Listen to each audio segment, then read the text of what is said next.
सारी बातें गर्भ वाली कष्ट भूल जाता है।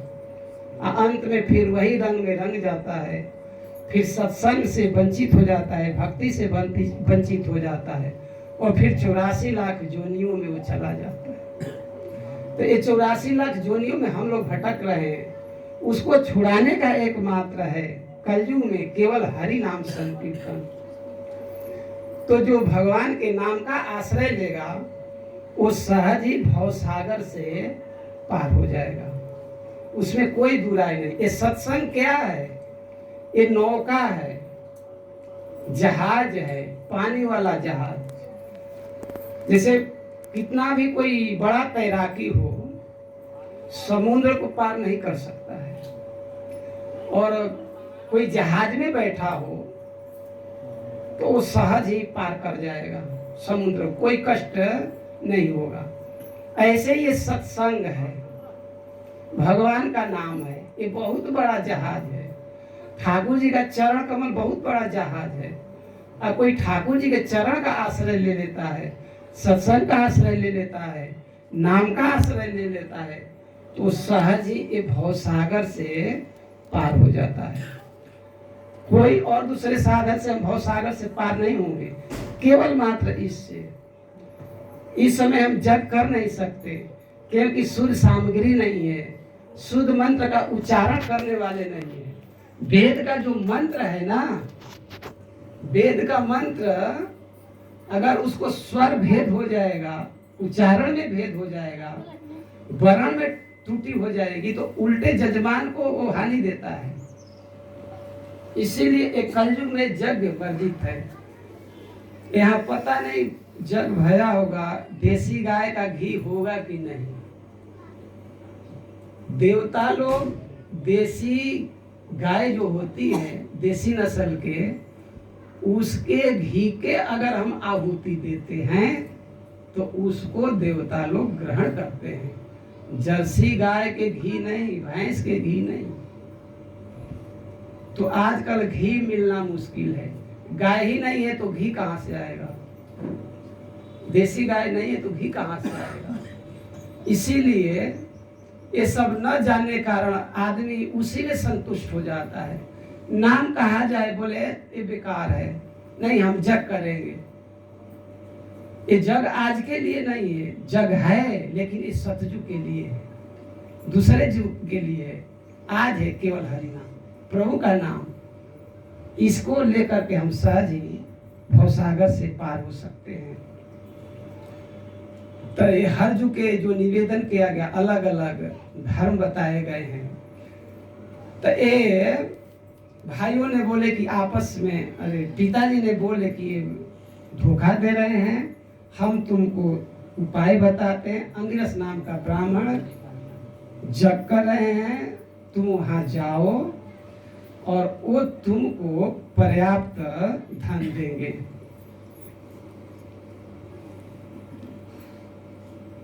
तो करे कि तास्तम संशयम सुक्ते द्वय वैसे देवे महात्मना ते स्वर्गंतम यत्रम सत्र परि शिष्यतात्मनः। तुम जाओ, वो लोग छठे दिन मंत्र उच्चारण करने में भूल कर जाते हैं, मंत्र उच्चारण करने में भूल कर जाते थे। तो इसीलिए वो जग पूरा नहीं हो पा रहा था।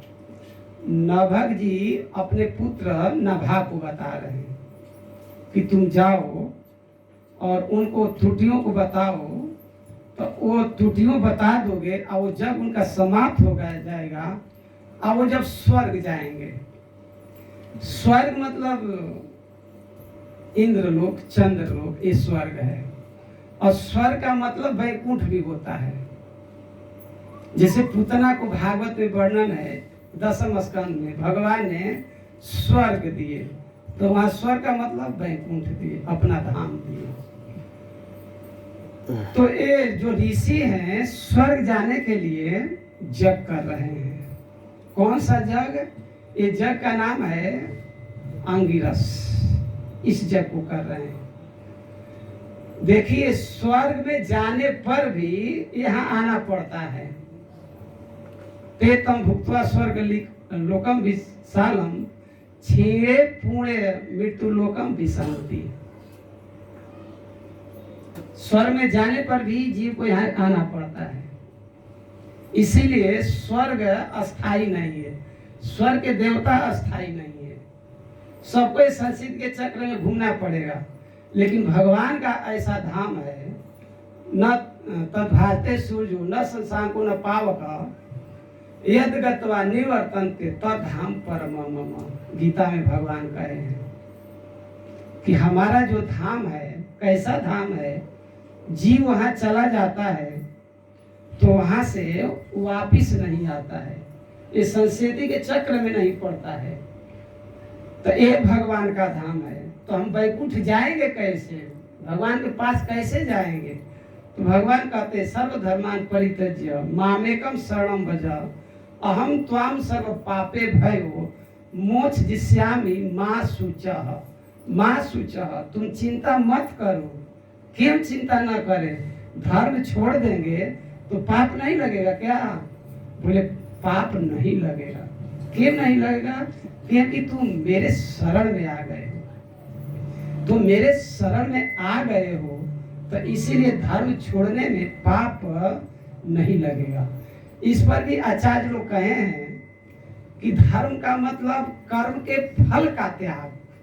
जो हम कर्म कर रहे हैं, जो धर्म का अनुष्ठान कर रहे हैं, उसका फल ना चाह करके फल का त्याग, ये है धर्म का त्याग। जब हम सब धर्म छोड़ ही देंगे तो धर्म रह क्या जाएगा? इसीलिए जो भक्ति के अनुकूल धर्म है उसको तो ग्रहण करना, और जो भक्ति के प्रतिकूल धर्म है उसका त्याग करना। तो एक होता है धर्म, एक होता है पर धर्म। पर धर्म क्या है और धर्म क्या है? धर्म है जैसे गृहस्थ हैं तो अपने बड़ा सन के धर्म के अनुसार उसका पालन करना। जैसे पिता का धर्म है बच्चे की सेवा करना, पढ़ाना लिखाना, पालन करना। बच्चे बड़े हो गए तो पुत्र का धर्म हो जाता है वृद्ध माता पिता को पालन करना, जीवों की सेवा करना, दुखियों की सेवा करना, गरीबों की सेवा करना। ये गृहस्थ के लिए बताया गया, ये गृहस्थ के लिए धर्म है। ब्रह्मचारी का अलग धर्म है, शास्त्र का अध्ययन करे, गुरु जी की सेवा करे। वानप्रस्थी का एक धर्म है, संन्यास का अलग धर्म है। तो परम धर्म क्या है?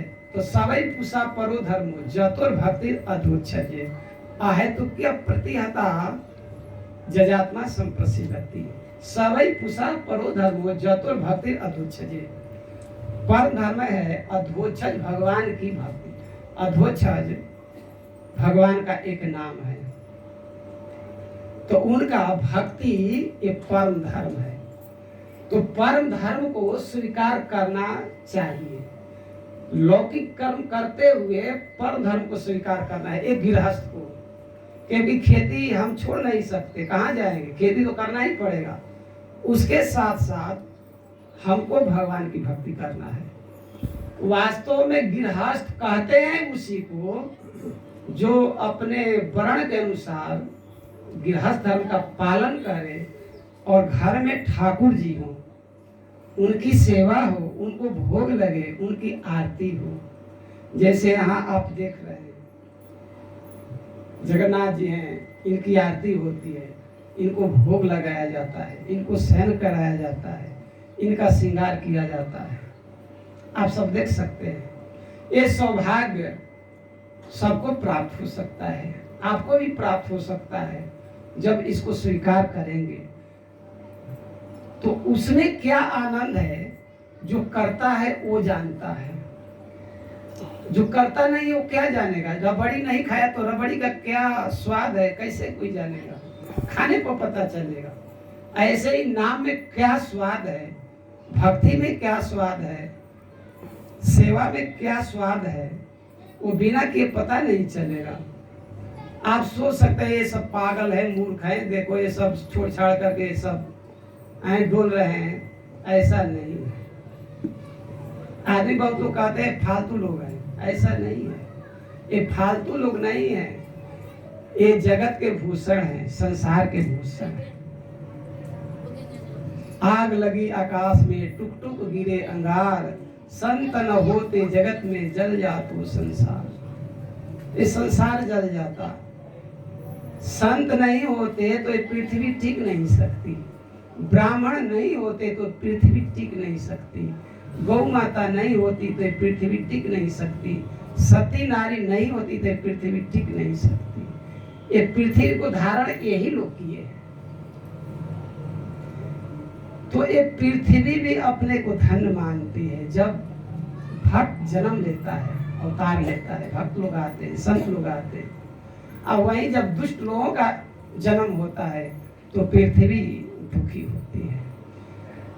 तो वास्तव में अपने को गृहस्थ साबित करना है तो घर में ठाकुर जी रखें। कोई जरूरी नहीं कि ऐसे रखें जैसे पीछे देख रहे हैं राधा कृष्ण फोटो के रूप में है, तो वैसा भी रख करके एक घर में ठाकुर जी को विराज करके सेवा पूजा, तो इसको वास्तव में कहते हैं गृहस्थ। नहीं तो गृह मेधी हैं। देखिए यहाँ देखिए तुलसी जी है ना, घर में तुलसी जी है। ऐसे ही अपने घर में तुलसी जी हो, उनको जल डाले, उनकी प्रदक्षिणा करें। जिस घर में तुलसी होती है, तुलसी माता, वहाँ भूत प्रेत का बाधा नहीं आ सकते हैं, जमराज नहीं आ सकते हैं। इसके लिए आप पद्म पुराण पढ़ सकते हैं। तुलसी की बड़ी महिमा है। ये भक्त लोग गले में कंठी धारण करते हैं। देखिए तुलसी की माला, इसकी विशेषता है, महिमा है। ये गोपी चंदन धारण किया जाता है। ये तो माता जी कई लोगों को कल देखा गोपी चंदन लगा हुआ। ये भी उस जीव का बड़ा सौभाग्य है। ये जिसके अंग में गोपी चंदन लग गया वो बड़ा सौभाग्यशाली है। ऐसा कथा आता है, बहुत बड़ा पापी वो मर गया। अब मरा तो उसका शरीर गोपी चंदन पर गिरा। जमराज के दूत उसको ले गए नरक में, खौलते हुए तेल में डाले। आज जो जीवों की हिंसा करके बड़े पिकनिक मना रहे हैं, तो अगले जन्म के लिए सावधान रहना चाहिए। वो भी पकाएंगे वैसे ही तेल में डाल करके, खोला करके। इसीलिए निवेदन ये है, अगर भूल से गलती से उसके कोई यहाँ आदि हो, उसको कोई स्वीकार कर रहा हो, तो निवेदन यही है कि उसको त्याग दे, नहीं तो नरक में जाना पड़ेगा। तेल में डालेंगे लोग, कलहू में पेरेंगे। शराब पीने वाले भी, नशा करने वाले के भी नरक में व्यवस्था है। वहाँ खौलता हुआ लोहा मुंह में डाला जाएगा। मांस का मतलब ही होता है मैं तेरे को खा रहा है, तू मेरे को खाना। ये है मांस। आज हम जिस बकरा को मार रहे हैं, जिस मुर्गा को मार रहे हैं, अगला जन्म में वो मेरे को मारेगा, फिर आगे चल के आप उसको मारेंगे। ऐसे एक क्रम चलता रहेगा अनादिकाल से। तो इसीलिए अगर ऐसा किसी का है, आदत लग गया हो, तो उसको त्याग करते हैं। शुद्ध सात्विक आहार करें, नहीं तो कुत्ता बनना पड़ेगा, बाघ बनना पड़ेगा। अगर कुत्ता बाघ बनना है तब तो ठीक है, और नहीं देव बनना है, भगवान के पार्षद बनना है, तो भाई इनका आश्रय लेना पड़ेगा। तो खौलते हुए तेल में उस जीव को डाला गया। ये जो शरीर है ना, ये 5 तत्व का बना है। क्षिति जल पावक गगन शरीरा पंच तत्व। कैसे भी है, किसी को याद नहीं है? बोलिए। हाँ बाबा सही बोल रहे हैं। तो ये जो शरीर देख रहे हैं ना, इसके अंदर कोई बैठा है। ये जो बोल रहा है शरीर नहीं बोल रहा है, इसमें जो बैठा है वो बोल रहा है। नहीं तो मरने के बाद तो शरीर यही रहता है। क्यों रोते हैं? रोते क्यों है? शरीर है ना, प्यार करिए, गले से लगाइए। नहीं, मरने के बाद तुरंत आउट करो। जिसको हम गले से गले लगा रहे हैं, अब मर जाने के बाद कोई गले लगाता नहीं है, फेंको, जलाओ, है ना। तो इसके अंदर एक शरीर होता है, उसको कहते हैं सूक्ष्म शरीर। मन बुद्धि चित्त अहंकार का एक शरीर होता है, इसी आकार के शरीर होता है। ऐसा है, ये नहीं इसी आकार के होता है। वो जलाने से जलेगा नहीं, टुक टुक करने से टुक टुक नहीं होगा। आप भागवत पढ़ेंगे तो जीवों को पर्वतों से गिराया जाता है, वो चूर चूर हो जाता है, मरता नहीं है। कुछ ऐसे नरक हैं जो पेड़ है उसके जो पत्ते हैं तलवार के जैसे हैं, उसमें जमराज जी का दूध दौड़ाते हैं, वो एकदम आर पार हो जाता है, जीव चिल्लाता है।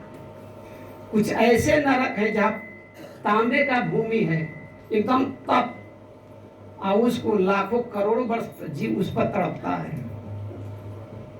बैतरनी नदी है, बैतरनी नदी में क्या बहता है? गंगा जमुना का जल नहीं बहता है, उसमें पीप हड्डी मांस ये सब बहता है बैतरनी नदी में। तो ये भैया नरक है। तो खौलता हुआ तेल में डाला गया तो तेल शांत हो गया, बिल्कुल शीतल। जमराज जी को आश्चर्य भैया, इतना बड़ा पापी, ये तेल शीतल। नारद जी महाराज आ गए वहां, बोले भैया ये जब मरा ना तो गोपी चंदन पर गिर गया, इसीलिए इसके जितने पाप हैं वो ध्वस्त हो गए, जल गए। इसीलिए ये जीव पापी नहीं रहा, तो इसीलिए ये जो तेल खौल रहा था वो ठंडा हो गया। तो अब बताइए, जब इसकी इतनी महिमा है तो बुद्धिमानी इसी में है ना कि इसको स्वीकार करे, ग्रहण करे। पुराण में कहा गया है कि कोई मंदिर बनवा करके और ठाकुर जी को स्थापित करके सेवा पूजा करता है तो उसके 21 पीढ़ी का उद्धार हो जाता है। कितने पीढ़ी का? 21 पीढ़ी का उद्धार हो जाता है। कोई विष्णु भगवान का मंदिर बनवा करके प्राण प्रतिष्ठा करा करके सेवा पूजा करने से 21 पीढ़ी का उद्धार हो सकता है, हो जाता है। हो सकता है नहीं, हो जाता है। ये पुराणों में बात आई है। तो ये जो तिलक क्या है? ये मंदिर है। ये जो तिलक बनाया जाता है ये ठाकुर जी का मंदिर है। और ये तिलक कर करके केशवाय नमः, केशव भगवान को स्थापित कर दिए। मंदिर बन गया, ठाकुर जी को स्थापित कर दिए। ऐसे 12 तिलक भक्त लोग करते हैं। तो जब एक मंदिर बनवा करके ठाकुर जी को स्थापित करके सेवा पूजा करने से 21 पीढ़ी का उद्धार हो जाएगा, तो जो 12 मंदिर रोज बनाते हैं तो उनकी अब आप जोड़ लीजिए कितने पीढ़ी का उद्धार होगा। ये मन कल्पित बात हम नहीं कर रहे हैं। ऐसा मत समझिए कि आप लोगों को भाव बनाने के लिए, धोखा में देने के लिए नहीं। शास्त्र की बात है, इस शास्त्र में लिखी गई है सब बात। तुलसी की महिमा शास्त्र में लिखी गई है। तुलसी की महिमा ऐसा है, कोई कितना बड़ा पापी हो,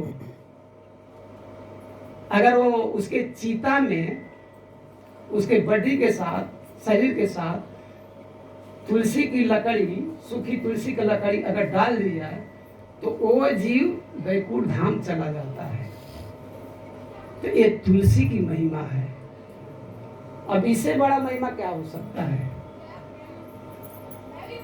तो ये आप लोगों को पता हो गया। तो अगर ऐसा किसी जीवात्मा के लिए करना चाहे तो कर सकते हैं। घर में तुलसी की सूखी लकड़ी रखे, और हर गांव में तो लोग मरते ही हैं। ऐसा कोई गांव नहीं है कि ना मरते हो, ऐसा कोई घर नहीं है कि लोग ना मरते हो। तो ये सावधानियां रखे, उसके 100 के साथ तुलसी की लकड़ी डाल दे तो वो जीव की सदगति हो जाती है। तो ऐसा व्यवस्था करना चाहिए। आप दूसरे के जीव के कल्याण करेंगे, इससे बड़ा परोपकार क्या हो सकता है? कुछ नहीं हो सकता है। ये भक्त लोग आए हैं किस लिए? ये तो घर पे बैठ करके भी राम सीता कह सकते हैं, लेकिन नहीं, उद्देश्य है भाई और जीव इसका लाभ उठाने, जुड़े, संस्कृति के चक्र से छूटे, यही उद्देश्य लेकर के ये सब प्रचार प्रसार किया जाता है। तो इसीलिए हम आप चाहते हैं कि हम जन्म मृत्यु जरा व्याधि में ना पड़े, तो भाई चाहिए कि प्रभु का स्मरण करें, नाम का आश्रय ले। हरे कृष्णा कृष्णा कृष्णा हरे हरे, हरे राम राम राम हरे हरे। भाई झगड़ा करने में तो आदमी धीरे से नहीं बोलता है, तो नाम लेने में कंजूसी मत करिए। ऐसा बोलिए कि पड़ोस में भी सुनाई दे, कुछ दूर सुनाई दे कि हाँ नहीं वहाँ कुछ हो रहा है।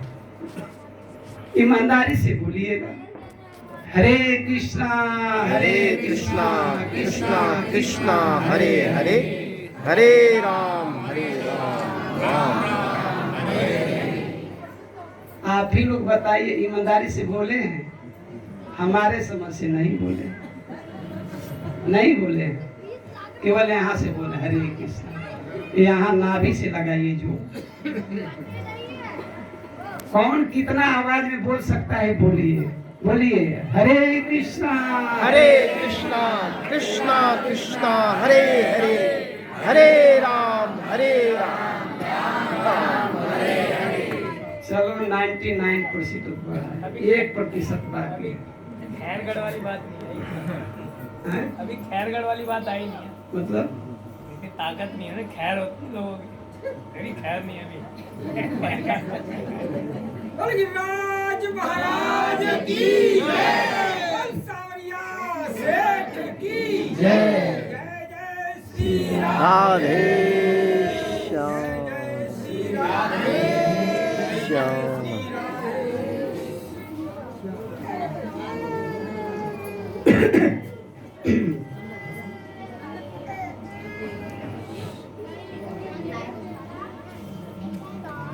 तनाभागस्तं प्रणम्याः तवेश किल वस्तुकम् इत्याह ते मिता ब्रह्म शीर्षा त्वां प्रसादये।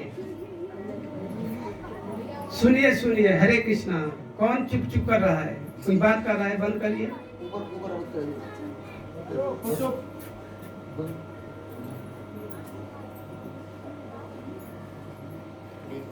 हम सब रोगी हैं, हम सब रोगी हैं, और एक दावा हम लोग खा रहे हैं।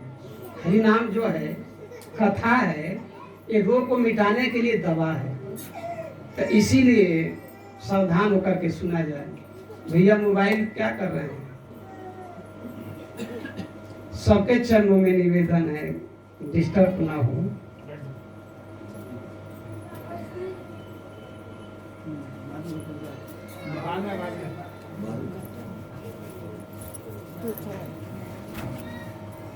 पाँच दो बंद।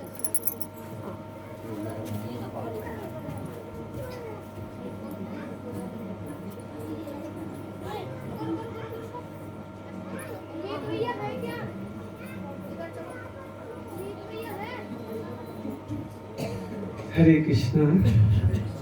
आप लोग उधर ही माना कर दीजिए, दक्षिणा चढ़ाए तो वही चढ़ा, उधर रख दीजिए।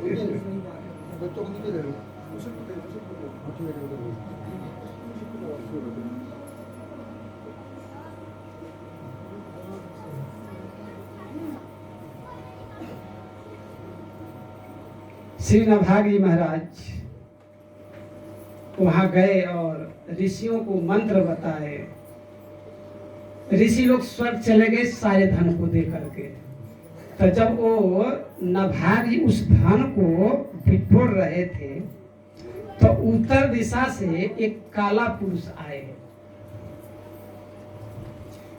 तो वो बोले, भाई ये मेरा धन है। नभाग जी बोले, ये तो ऋषि लोग हमको दिए, ये मेरा है।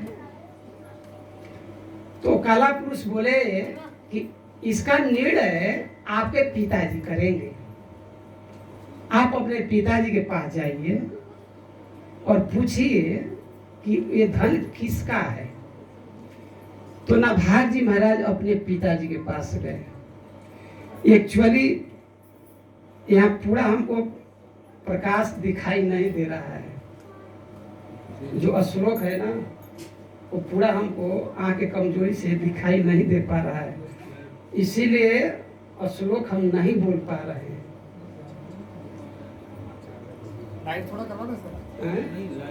चलो अभी आज नहीं, कल करवा देना। एक होता है ना स्ट्रीम जैसा ऐसा। और सुनिए सुनिए, हरे कृष्ण हरे कृष्ण। अभी आप सुन लीजिए हम लोग। और चश्मा है लेकिन शर्म के बारे में लगा लीजिए। नहीं, चश्मा लगाने की आदत नहीं है हमको, इसलिए संकोच हो रहा है।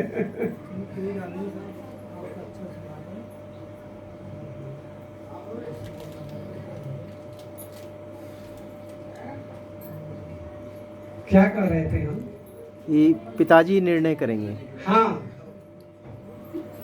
वो काला पुरुष बोले कि इसके बारे में आपके पिताजी निर्णय करेंगे। आप अपने पिताजी के पास जाइए और पूछिए।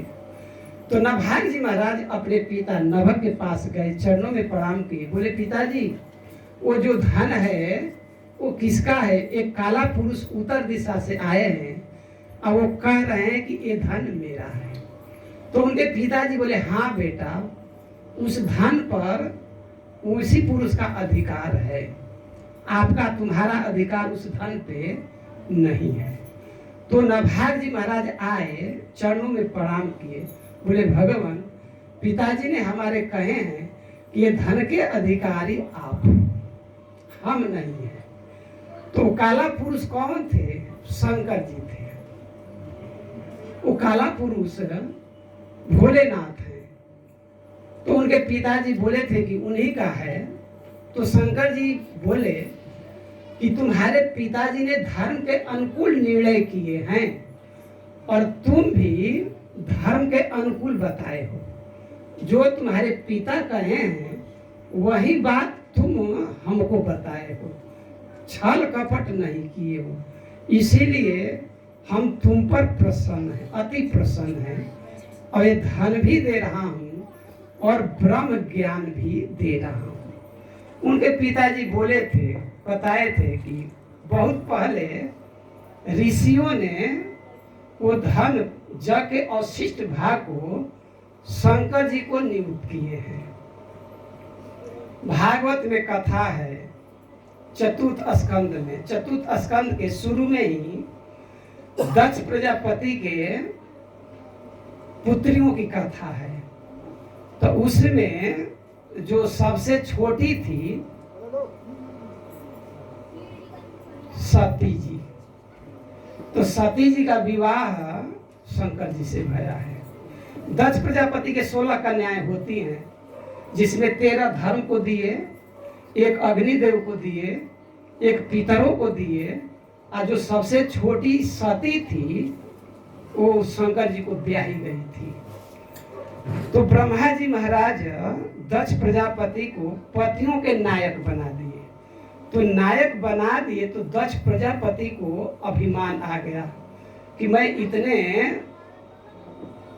देवताओं के मतलब हेड हूँ, मुखिया हूँ जी, अधिपति का जी।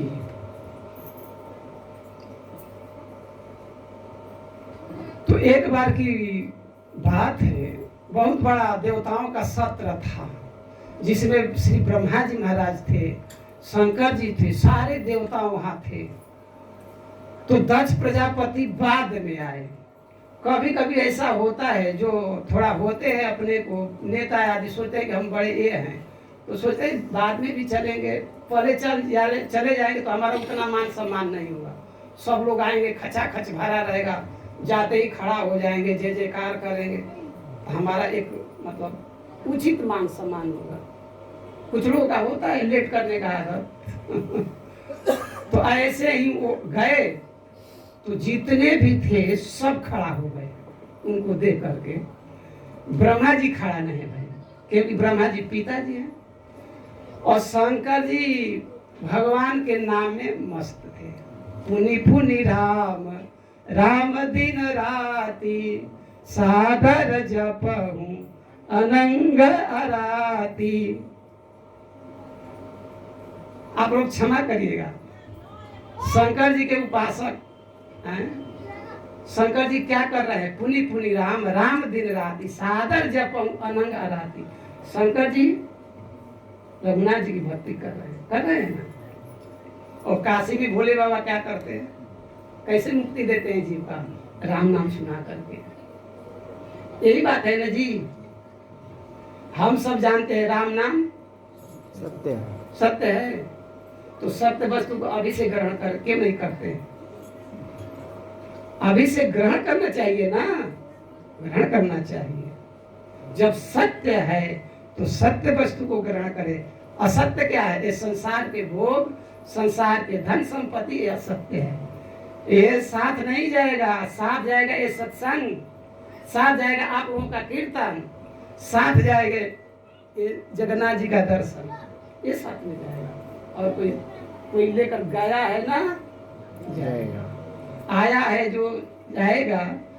राजा रंग फकीर, कोई भी मान चढ़ चले, कोई बांधत जात जंजीर। भक्ति करेगा तो चावल डुलाते हुए बैकुंठ धाम जीव जाएगा, और नहीं तो जमराज के दूत जंजीर बांधेंगे, कोड़ा से पीटेंगे और ले जाएंगे, खौलता हुआ तेल में डालेंगे।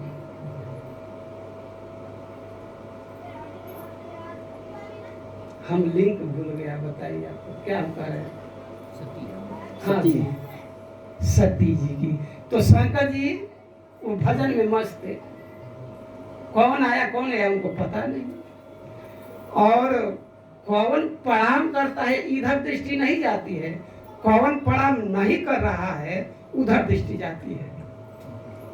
बड़े लोगों का कौन प्रणाम कर रहा है उधर दृष्टि नहीं जाएगी, कौन नहीं प्रणाम कर रहा है उधर ज्यादा ध्यान रहेगा। कौन हमको प्रणाम नहीं कर रहा है, कौन खड़ा नहीं हो रहा है, कौन रिस्पेक्ट नहीं दे रहा है, उधर ध्यान है।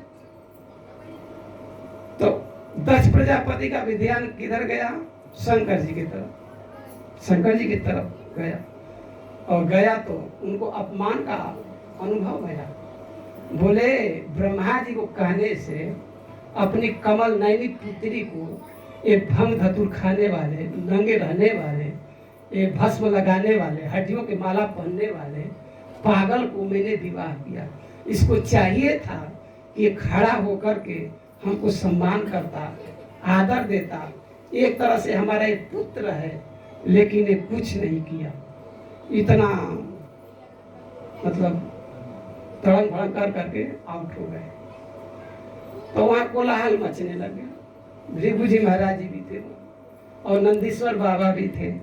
नंदी भोले बाबा के नंदीश्वर नंदी जी वही थे। उनको सहन नहीं गया, मतलब आपस में सापासापी हो गए। शंकर जी को अच्छा नहीं लगा, वहां से चले गए। तो अब ये तो बेमनस हो गया, मतलब ससुर में दामाद में ये हो गया, मुहा फूली हो, समझिए लड़ाई हो गया। अब दक्ष प्रजापति उनको नीचा दिखाने के लिए पुनः जग किए। सबके पास निमंत्रण गया, कैलाश निमंत्रण नहीं गया। देवता लोग विमानों पर चढ़ करके दक्ष प्रजापति के जग में जा रहे हैं और गीत गाती हुई जा रही है सब देवियां, और वो कैलाश से होकर के कैलाश के ऊपर से जा रही है। एक संत बताते कि कोई मान लीजिए किसी के यहाँ कुछ अथवा है, प्रोग्राम है, या लड़का का शादी है, और आपके पड़ोस में लेटर आ गया, मतलब कार्ड आ गया, और किसी से उसको थोड़ा झगड़ा हो गया है तो उसके पास कार्ड नहीं आया है। तो आप जा रहे हैं, मान लीजिए, बोले चलिए आपके यहाँ कार्ड नहीं आया है? वो जानते हैं कि नहीं आया है, जानते हैं कि नहीं आया है, फिर भी वो मतलब कहते हैं चलिए आपके यहाँ कार्ड नहीं दिए क्या? अरे आप तो उनके इतने प्रेमी हैं। अरे हम जानते तो हम भी नहीं जाते, हम सोचे कि आप भी चले। अरे आप मतलब एक होता है वो जानते हुए भी है। तो कहने का मतलब देवता लोग तो और भी 2-4 किलोमीटर दूर से तो जा सकते थे वहाँ कनखल में, कि ऊपर ही के जहाँ जानकी जी का, अरे सॉरी, भोले बाबा का आश्रम था, वहीं से केवल लोग जा रहे हैं। मतलब इस सती जी को चिढ़ा नहीं, उन लोगों को पता है कि भोले बाबा से कन बना है, लेटर नहीं आया, इनवाइट नहीं गए हैं, तो चलो चलो चलो चलो वहाँ बड़े इनाम मिलेंगे, ये मिलेंगे। 10 प्रजापति जी बहुत बड़ा जप कर रहे हैं, ये खाएंगे वो खाएंगे। और सती जी सुन ली, सती जी को तो पता नहीं था ना, सुन ली। तो भोले बाबा से निवेदन की, प्रभु हमारे पिताजी जग कर रहे हैं और उस जग में मौसी आएंगी और रिश्तेदार आएंगी, बहनें आएंगी, सबसे मिलन होगा और माँ से भी मिलन होगा। शंकर जी बोले नहीं, वहां जाना उचित नहीं। तो सती जी तर्क दी कि पति के यहाँ और गुरु के यहाँ और मायके किसको बोलते हैं भैया? माता का हाँ, घर, मतलब माँ का घर। हाँ माँ का घर। मायके है, तो यहाँ बिना बुलाए जाना चाहिए। गुरुजी इनवाइट करेंगे तभी हम शिष्य जाएंगे, ऐसा नहीं है ना। और पिताजी पुत्र को बुलाएंगे या पुत्री को बुलाएंगे तभी